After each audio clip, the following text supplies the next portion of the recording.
The microphone's on. We're good to go. Good. You're all set. Welcome. Nice to have you here. Thank you. Good to be here. Absolutely. Would you like to say a few things or take questions?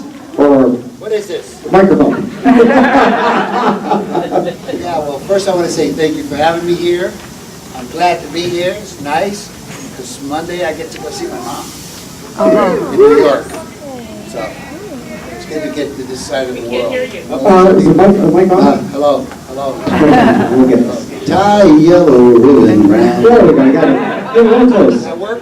Yeah. Hello. You hear me now? Yeah, there we go. We're Can you hear good. me now? Can you hear me now? We're good. All right. Well, thanks once again. Thank you. I'm glad to be here. I've been here, and we'll see you later. And All right. you want to take some questions? Yeah, sure. All right. Raise your hand. We'll come right on. We're starting right over here. Yes. I'll hold the Hang on, microphone wait, up so I can yeah, hear your that's- question for you. It's funny you started singing Tie a Yellow Ribbon. Did you get confused a lot with Tony Orlando throughout your career? Well, he's fellow Puerto Rican. Well, he's half Puerto Rican, but I'm 100%. All right. He's half Greek. I got to meet him a bunch of times, and then I did a thing in Branson, and he has a theater in Branson, and his son has a gym down there and stuff. So I got to hang with him a little bit, but I didn't get to sing with him. I have a question over here for you. Have you ever been pulled over by the California Highway Patrol? And what was that experience like? Okay, in 70, the first year we did 22 episodes, and I was flying, I was driving my little sport, I had a Mercedes 450 SL. It was fast, and I was late to the set, and I was going to PCH, which is Pacific Coast Highway, and I was going like 75, and I think the speed limit is 55 or 65. So I got pulled over. By the time he got to my window, I already had my license out. He took it, he wrote me up, gave me a ticket the first year. Gave me a ticket, excuse me, and then by the time I left him and got to the set where we were, base camp, where we were filming all the equipment and everything is there, my motorhome and all that, everybody knew I got busted. He went over the wire and said, "I got old Poncherello for speeding." But that was the last time I ever got a ticket from a CHP. And, they popped me a couple times, but they'll come to the window and they'll go, they'll say something like, "Oh, and then someone will say, "You gotta be kidding me." And I go, I remember one cop said, I was going 104. Hey, it was a straightaway, it was not like that. I wanted to get home.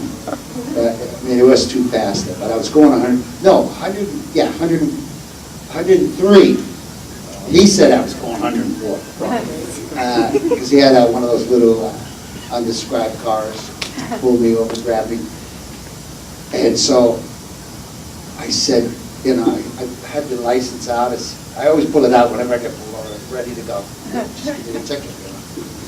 He says, "I can't give you." I said, "Aren't you going to give me a ticket?" He says, "No, I can't give you a ticket. You're a reason why I'm wearing this uniform." Yeah, so you feel like that big.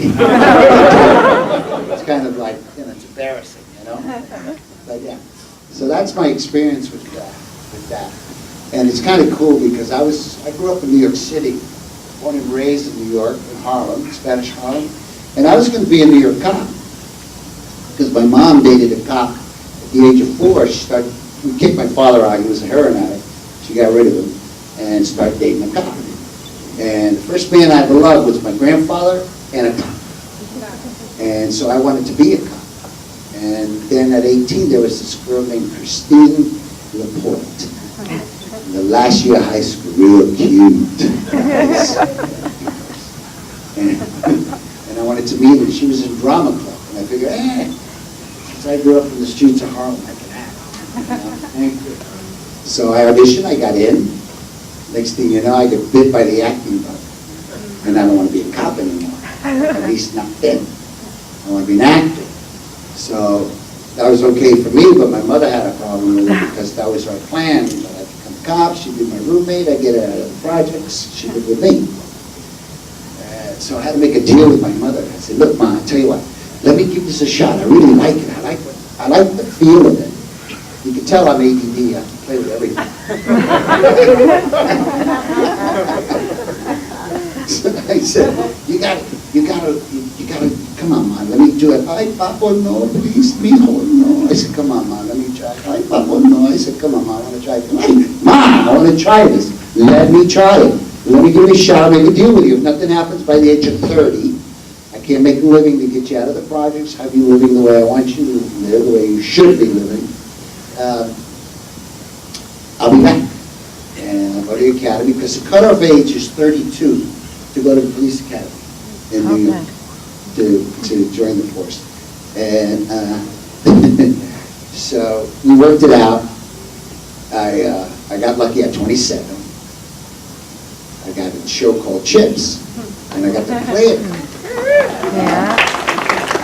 I got to play a cop, but I never lost my passion for wanting to be a cop, because my mother dated this guy who was a cop. His name was Pete Panos, and he's long passed away. But when he retired, he got his detective shield. He gave it to me, his gold shield. He worked CSI down Center Street, New York City, and I used to go through all his pictures as a kid. He was a great man, I loved him. And anyway, so my mother is kind of happy now, because she hasn't worked since I got Chips. And I take care of her. She overlooks Central Park. She's living the way I wanted to live. So that was the good thing about that. I don't know why I got into it. We got into it. And so, you only get one mom. You got to take care of her. You got to take care of your mom. Dads come and go. I don't have a question. You know that. Question for you over here. Hi, when I was in 3rd grade, I sent you a fan letter telling you how much I loved you, and then at the bottom, in my 7-year-old handwriting, I wrote, P.S. I'm 18. And I'm just wondering if you Did I come visit you? I never heard from you. What year was Forget that? it. Pardon? What year? Do you know what year that was? I can't remember that. Yeah, I don't want to date myself here. Oh, it's okay. What year was that? Everybody, look, we're all guaranteed. We're all guaranteed. 78. Age. About What is it? 78. 78. Oh, man. I was like, Come on, you have to remember. I was busy at Toys R Us. You kidding?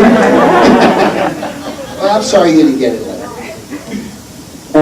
I owe you a hug and a kiss then. French.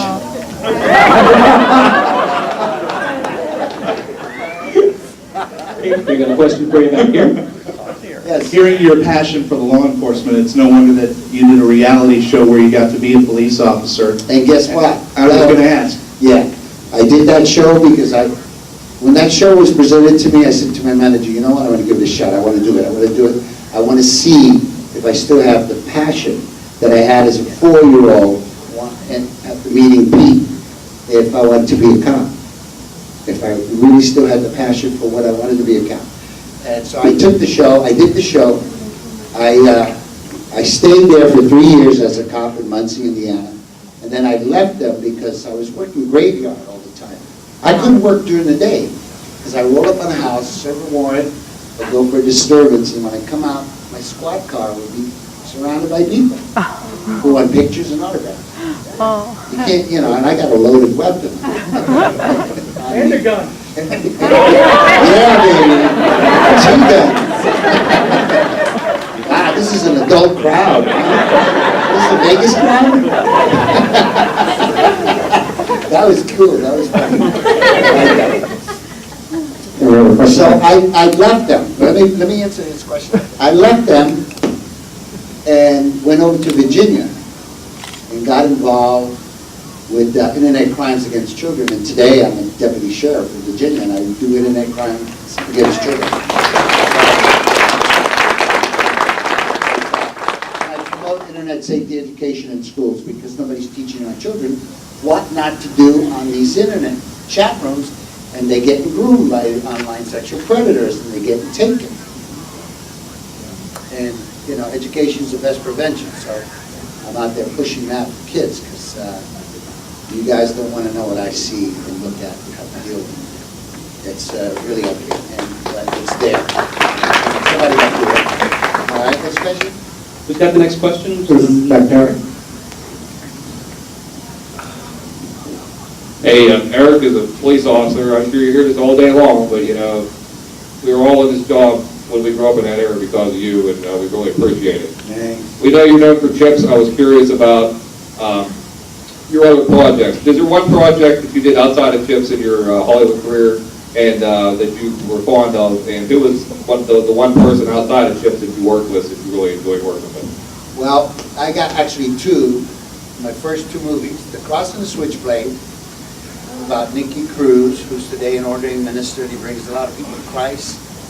And The New Centurions, where I played a cop. With Scott Wilson, who's out there. It was great to see him this morning. We kissed and hugged and everything. French. Very cool. And one of the people that I really liked a lot, and there were a lot, trust me. And I got in just at the end of the old timers. Glenn Ford, Henry Fonda, Charlton Heston, because I was in Midway and I was in Airport 75, and those movies, and it always had huge casts and had all the oldies. But one of the people that I really dug, and she was a sweetheart, was Tammy Faye Baker. Okay. Paid it out down. Yeah, she was pretty awesome. When we did Surreal Life, and I raised Vanilla Ice in that show. Because Vanilla's doing good right now. He's doing well, because he got over his bitterness. I told him, I said, man, what are you uptight about? Why are you so pissed off? Why are you so angry? You know? He says, oh man, because I'm white and I'm rapping and they make fun of me. And Saturday Night Live, always spoofing on me. I said, so what? He said, wipe your the bottom. I said, wipe with, people's opinions who are not conducive to your betterment. I say, wipe your ass with their opinion. You're an original. You did something. Okay? Expand on that. So I see him on a talk show a couple of years ago, and he says, yeah, my life straightened out after Erik Estrada told me to wipe my ass with people's opinion. I think you're crazy. Yeah, so, but Tammy Faye Baker was in the house, and we were in there with Tracy Bingham, girl from Real World, first Real World, blonde girl. She was like really playful in that show. And Tammy Faye Baker and Ron Jeremy. Wow! You all seen this work.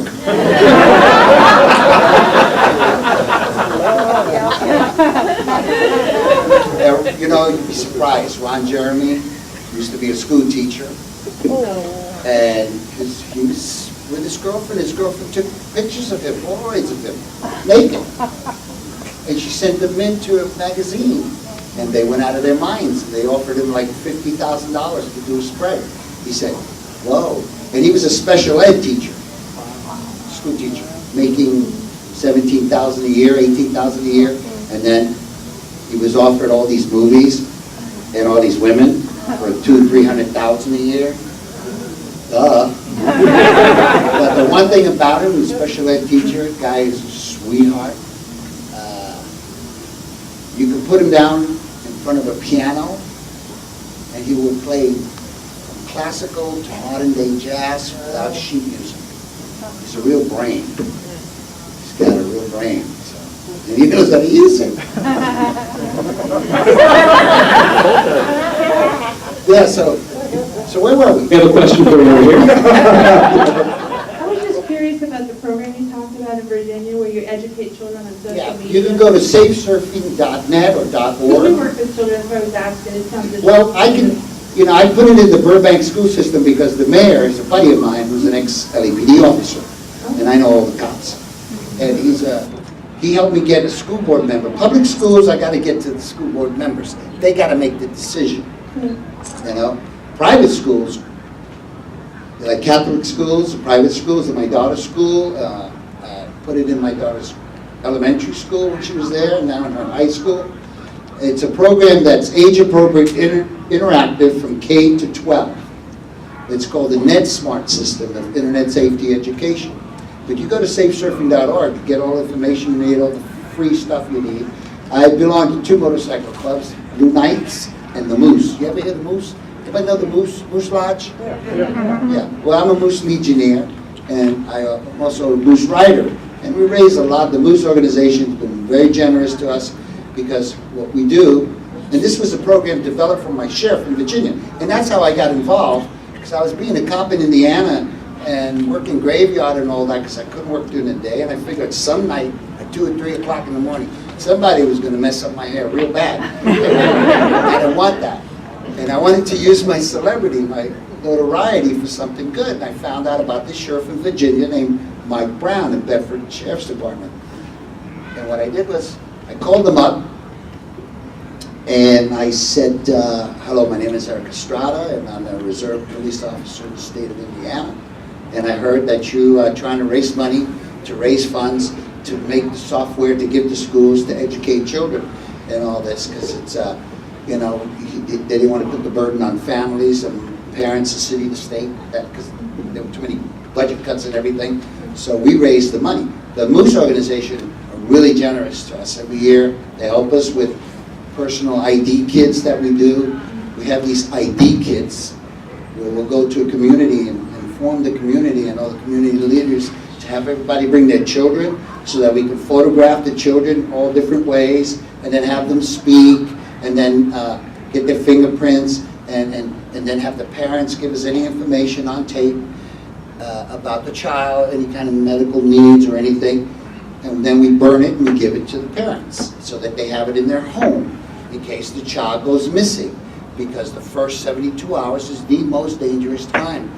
So when a cop comes to your house and your kid is not there, you freak. So what do? You just say, here, everything you need to know is right here. And they get on it right away. So we do that. And so I called the sheriff up and I said, Sheriff, I'd like to lend my name and likeness in Spanish and English. I can do public service announcements for you, if you like. And he said, whoa, son, wait a minute. What's your name? And I said, Erik Estrada, sir. He says, wait a minute. Is you that fella on TV with that uniform, with that tight uniform and the big teeth? I said, yes, sir, I am. And he said, oh, gosh darn, oh, Janet, come here. I got old Poncherelli here on the phone. Yeah, this is the sheriff, right? Major guy who's been with Contras, he's been shot, stabbed, 46 years as law enforcement. Just ran for his 4th term and got elected again. And so he said, well, son, what can I do for you? And I said, well, I heard that you got somebody, actually it was Shaq O'Neal. Shaq told me about the sheriff there, because Shaq had been a deputy with him. You know, anyway, so I called him up, and this is what happened. And I said, I'd like to lend. And he said, well, if you ever need here parts, please stop on by, and we'll go over to Liberty University, Falwell University. I'm sorry, I'm moving around a lot. I had a car wreck March 5th. I T-boned somebody in my car, and I'm feeling it. He said, come on by, and we'll go over there and shoot some public service announcements to raise some money for safe surfing.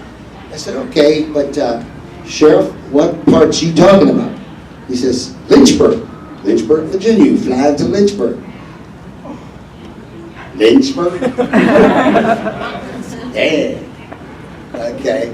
I said, well, sir, I'll be there tomorrow. He says, I beg your pardon? I says, yeah, I'll be there tomorrow. I'll get a ticket and be there. Okay, call you back, let you know what time I arrive. He says, okay, fine. So I get my wife to get on the phone and get me a ticket. You need 2 tickets to get into Lynchburg. 2 planes to get into this place. It's up near the Blue Ridge Mountains. So I go, I call him up, I land, I spend time with him. We go over to Liberty University and shoot these commercials the next morning and all day. finished early enough for me to catch a flight home. And he says, don't go home tomorrow, I want to take you somewhere. So we get in the car and he takes me up in the mountains, and the Blue Ridge Mountains. And then he pulls up in front of this structure it looks like the Waltons' cabin, you know, type. Then I go, all right. We go up to the door, he opens the door, I walk in, boom! There's about 20 officers, U.S. Marshals, deputies, all on computers, in chat rooms, screens all over the place, and they're all having 2 and 3 conversations with online sexual predators. Yeah, real trip. One of them, Mike Harmony, says, come here. I see he's a deputy U.S. Marshal, and I'm just a reserve police officer in Muncie, Indiana. This is a tough town. Jeez, man, that was rough. Anyway, he says, sit down. Okay. And he has the screen in front of him. He types a 4, a Y, and a 0. He says, what's that? I don't know what it is. Man, I'm from Studio 54, and I'm from Disco. I don't know squat about the computer. He says, what is that? He says, so I say, 4, Y, and a 0. For yo? And he goes, no. It's another key, and all these IP numbers come up. All IPs, identification numbers, ID numbers of computers all over the country. About 470 something come up in screens, and he says, you see that? I go, uh-huh. He says, what's that? I don't know what that is. So he says, since we typed in a 4, Y, and a 0, you got over 400 people right now want to share 4-year-old child pornography with you. That's what I said. Whoa. My daughter was 6 then, so it's 5, 6. I said, whoa. And he says, go ahead, pick one. I go, nah, man. No, thank you very much. I just came to help out with the sheriff. I don't want to see anything, thank you very much. I said, thank you very much, I don't want to see anything. And he says, and I went to get up, and he said, sit down. So I stayed there, and he pulled one up. And it was a pretty little girl, long hair, white dress, black sash, going like this, turning around, and little girls do when they got a pretty dress on. So she's 16 now. She's still a little girl. 6'1". Anyway. And then it's a quick cut, and the girl's being taken by 2 men. And she's bound, and her hands are tied up. And I freaked out. I mean, I just freaked out. I got up, and I left the building and went outside. Because you get real emotional right away. And I beat up a couple of squirrels up in the Blue Ridge Mountains out there when I was going through my emotional stage. Then the anger started setting in. And then I went back in there and I told the sheriff, I will leave Muncie, Indiana Department if I could do this work with you and help you raise all the money you need. We'll do rides, we'll do this, we'll do this, we'll do that. But I want to be a sworn officer and I want to catch these guys. I want to be involved. Because I got really pissed off. I got enraged. So I figured, let me get engaged in this thing. And I've been doing it ever since. And I still don't remember why we got into that.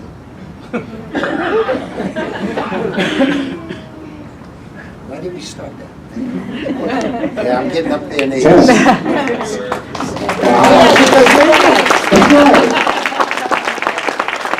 badge, baby. There it is. It's not a Chips badge. Even though that was great, and it did for me what I wanted to do.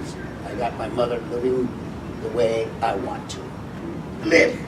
We got time for a few more questions. Got one over here for you. Yeah. You're still looking pretty fit.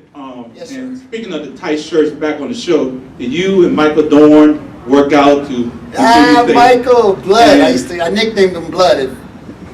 I don't know if I heard that he was not well right now, but Did he ever try to bring you onto Star Trek? no, it wasn't his position to do that. It wasn't his responsibility, and he probably didn't have the power to do that. But no, you don't, I didn't ask or any of that, no. No, but Michael was great. I love Michael. I nicknamed him Blood, because I go back to the hood in New York and all that, and I grew up with a lot of guys. And he was a good guy. Michael was a really good guy. I liked him a lot. Do y'all work out? Well, we didn't work out together. It's funny. I'm sitting here and I'm getting cramps in my left leg because the airplane flight yesterday was 2 planes, and sitting is the worst thing after you have a little back problem. Sitting kill you, Anyway, but Michael's a good guy, and we didn't work out together, but we all were conscious. I had to fit in that uniform, and I wanted to look like I sprayed it on. I watched my French fries and cheeseburgers. Now I don't watch them, I eat them.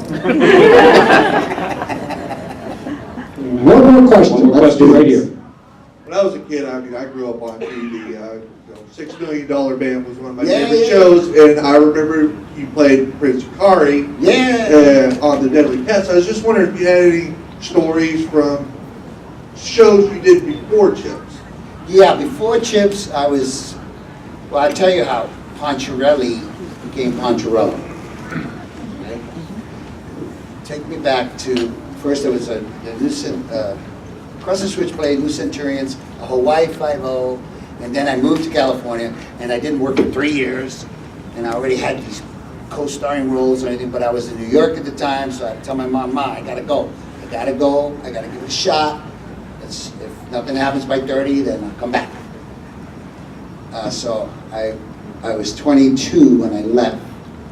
22 when I left New York, and didn't get any work for 3 years. And so I worked at a bar Friday and Saturday nights as a doorman, because we had money for dates. Got my date at last call.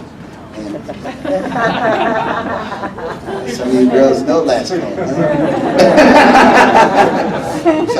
And then I worked at a used car lot, Enterprise Auto Leasing, because I didn't have a car. But if I, detail them and deliver them, I always had a ride. If I had a little interview to go, they let me take one off the lot to go to. So I did that for a while.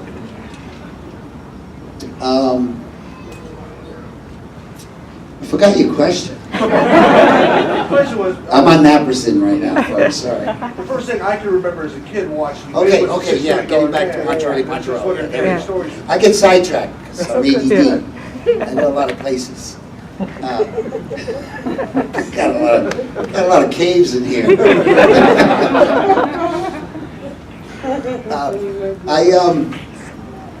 So I worked. 3 years I didn't get a gig. The first gig I got was that role, a 3-day job on $6 Million Man.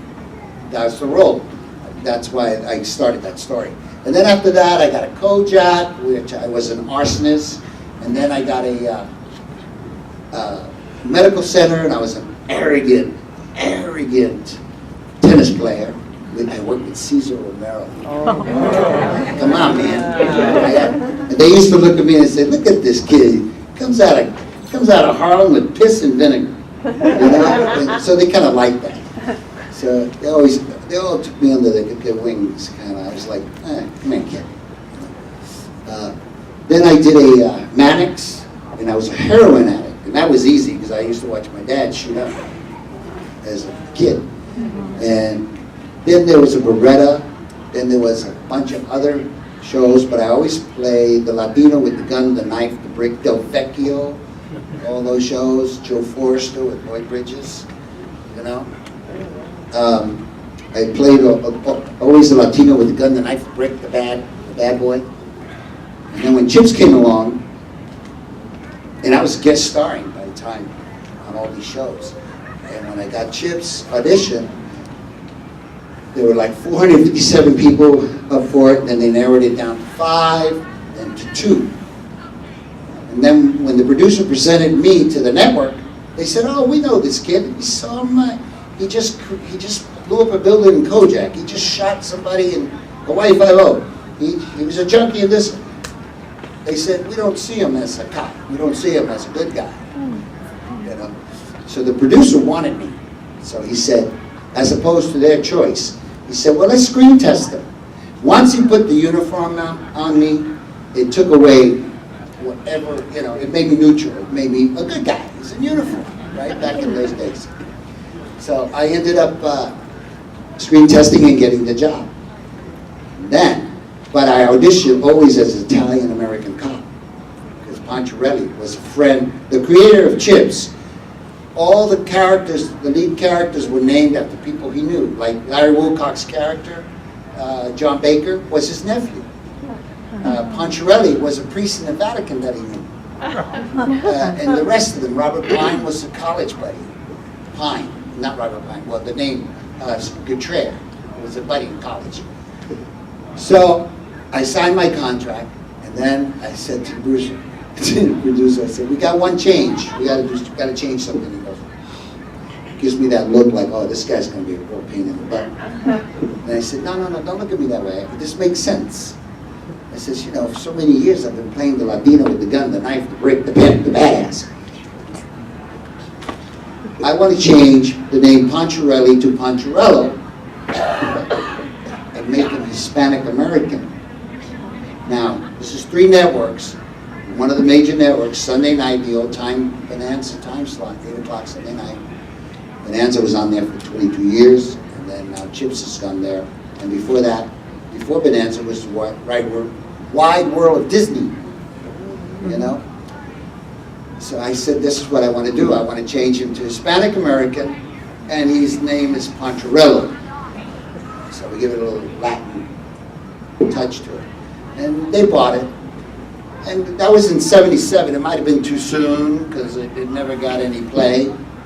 But that's okay. I got what I wanted to do, and I got it done, because after me came Jimmy Smith, Eddie Olmos, Hector Alessandro, director of a hospital. It helped. It helped. So that's what happened. Thank you so much. Erik Estrada, everyone.